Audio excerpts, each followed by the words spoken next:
Short summary of the poem The Laburnum Top. The poem starts with a description of the laburnum tree, whose top was still and silent. Its leaves had turned yellow and seeds had fallen down. It was a daytime in the month of September when the tree was standing still and death-like. कविता की शुरुआत लबोर्नम वृक्ष के वर्णन से होती है, जिसका शीर्ष अभी भी मौन था। इसके पत्ते पीले हो गए थे और बीज नीचे गिर गए थे। ये सितंबर महीने का एक दिन, जब पेड़ अभी भी खड़ा है और स्टिल लाइक डेथ, मौत की तरह, मतलब उसमें अभी कोई जीवन नहीं है। The lifeless tree becomes alive by the arrival of the goldfinch bird. She came to feed her younger ones, who are on the thickness of the branch. The tree is her shelter. She arrives at the end of the branch. Goldfinch पक्षी के आने से जीवनदायी वृक्ष जीवित हो जाता है। वह अपने छोटे बच्चों को फीड कराने आई थी, मतलब खिलाने आई थी। जो शाखा की मोटाई में है, जो मोटी शाखा के, एक मोटी शाखा है पेड़ में, उसके बीच में है। वृक्ष उसका आश्रय है। चहकती हुई आवाज के साथ वह शाखा के अंत तक पहुंच जाती है।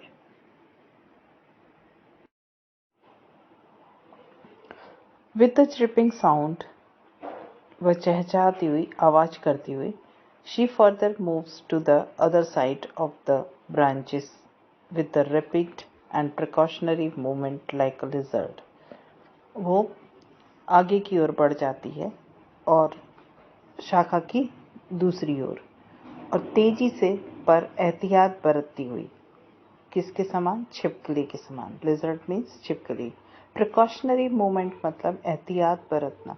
मूवमेंट एक आंदोलन नहीं कहेंगे इसको, मूवमेंट मीन्स एक एहतियात बरतने वाला,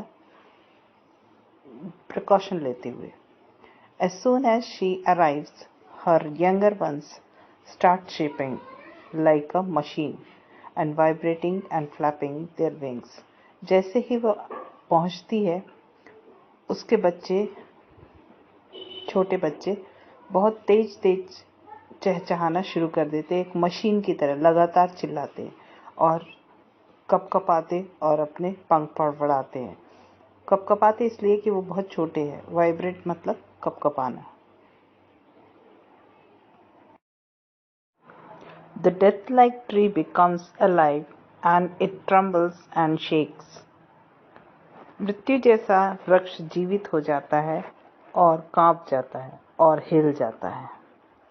After feeding them, बच्चों को खिलाने के बाद, she flies to the other side of the branches. वह शाखा की दूसरी ओर उड़ जाती है।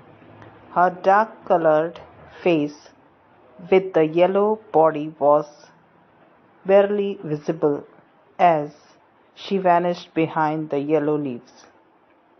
पीले शरीर के साथ उसके शरीर का जो रंग पीला है और गहरे रंग का चेहरा मुश्किल से दिखाई देता है, मतलब उसके पंख और जो स्ट्रिप्स है उसमें ब्लैक कलर की, वो बहुत मुश्किल से ही दिखाई देती है, क्योंकि पीले कलर के पत्तों के पीछे वो गायब हो गई।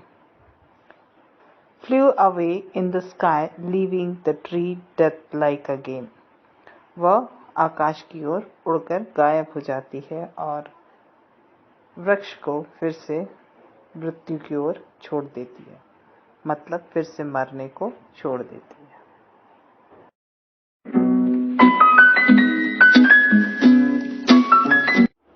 The laburnum top explanation. The laburnum top is silent, quite still. In the afternoon yellow September sunlight, A few leaves yellowing, all its seeds fallen. लेबोनम शीर्ष चुप है अभी भी, दोपहर में सितंबर की पीली धूप में। कुछ पत्तियां पीली पड़ जाती है, इसके सभी बीज गिर जाते हैं। Laburnum means a short tree with hanging branches, yellow flowers and poisonous seeds. एक पेड़ जिसकी शाखाएं लटकी हुई है, पीले फूल और जहरीले बीजों के साथ एक छोटा सा पेड़। In the above lines, the poet says that he saw a laburnum tree whose leaves were yellow. The tree's top is still and silent in the daytime of September month. It is autumn season and all the seeds of the tree had fallen. उपर्युक्त पंक्तियों में कवि कहता है कि उसने एक लेबोनम वृक्ष देखा जिसके पत्ते पीले थे। सितंबर महीने के दिन के समय पेड़ का शीर्ष अभी भी मौन है, मतलब सितंबर की धूप में, दोपहर की धूप में उसका शीर्ष, पेड़ का शीर्ष अभी भी मौन है। यह पतझड़ का मौसम है और पेड़ के सभी बीज गिर गए हैं। ऑटम, पतझड़। The poet used the word yellow for leaves and sunlight. Yellow symbolizes silence, death, and beauty.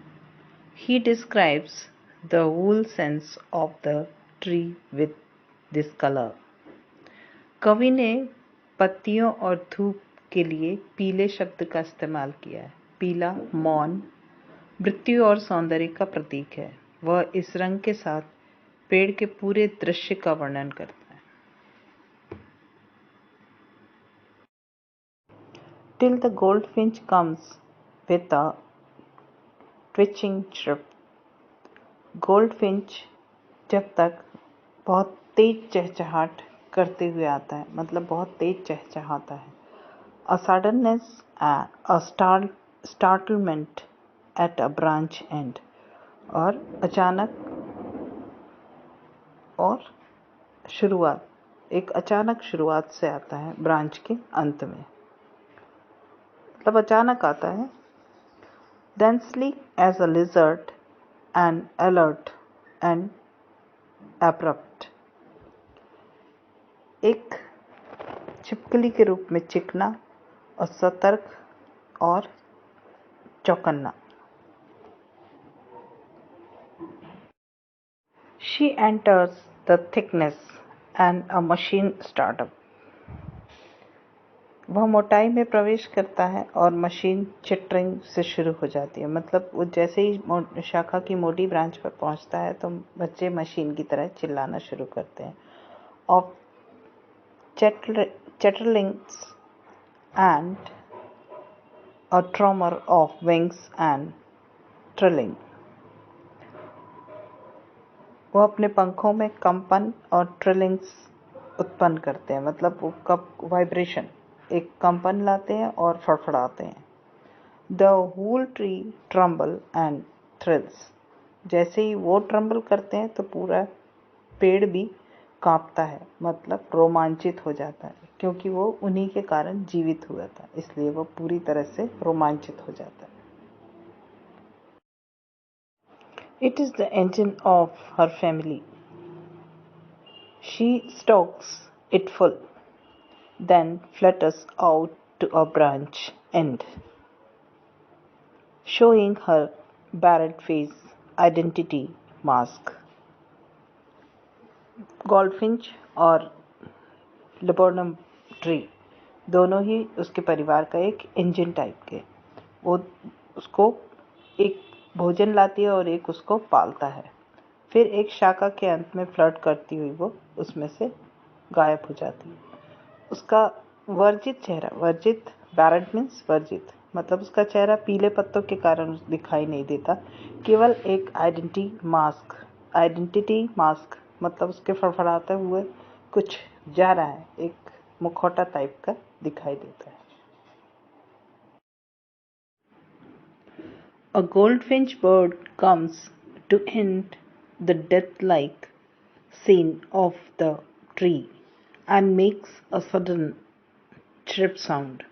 The bird, while being rapid, alert, and precautions like a lizard, sits on the branches of the tree.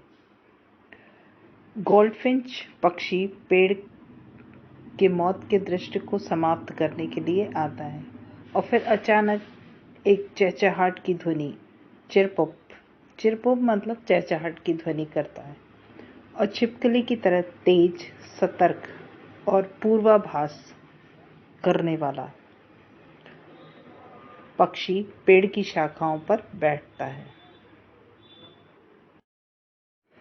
As she moved towards the thickness of the branch, her younger ones started chirping and doing vibration with wings, making a sound like a machine because of the movement of the bird and her young ones.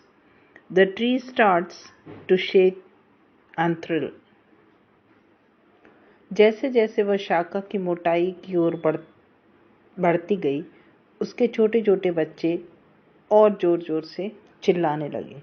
चीर-फाड़ करना मतलब बहुत जोर जोर से चिल्लाना, चहचहाना, कि माँ को देखकर वो बहुत ज़्यादा उत्साहित हो जाते, पंखों से कंपन करते और मशीन जैसी आवाज़ निकालते। कंटिन्यू चहचहाट की आवाज़ को मशीन की तरह आवाज़ निकालने का। पक्षी और उसके जवान का ये आवाज़ सुनकर पेड़ भी हिलने लगता है और रोमांचित होना शुरू कर देता है। मतलब पेड़ में भी अब जीवन आ गया। The poet has given two opposite scenarios of the tree. The tree first being death-like and still, and then giving life and shelter to birds and her young ones. कवि ने वृक्ष के दो विपरीत परिदृश्य, सिनेरियोस मतलब परिदृश्य, दिए हैं। पहले पेड़ मौत की तरह था, मतलब उसमें कोई लाइफ नहीं थी, स्टिल साइलेंट। और अभी जब गोल्डफिंच उस पर रहने के लिए आ गई तो उसने उस पक्षी को और उसके बच्चों को आश्रय दिया, शेल्टर दिया। With airy, delicate whistle, chirp, whispering, फिर भयानक नाजुक सीटी, चहचहाट, फुसफुसाहट के साथ, she launched away towards the infinite, and the laburnum subsides to empty. वह दूर अनंत की ओर चली जाती है आकाश में, और लेबनम खाली होने की ओर से अग्रसर होता है, मतलब वो फिर से अकेला हो जाता है और मौत की ओर बढ़ जाता है।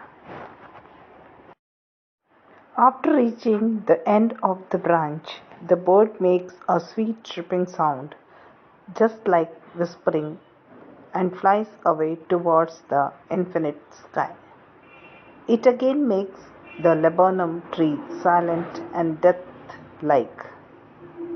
शाखा के अंत तक पहुंचने के बाद पक्षी फुसफुसाहट की तरह एक मीठी चहचहाती आवाज करता है और अनंत आकाश की ओर उड़ जाता है। फिर से लेबनम वृक्ष को मृत्यु की ओर छोड़कर, मतलब फिर से वह साइलेंट और अकेला हो जाता है, तो मृत्यु की ओर बढ़ जाता है।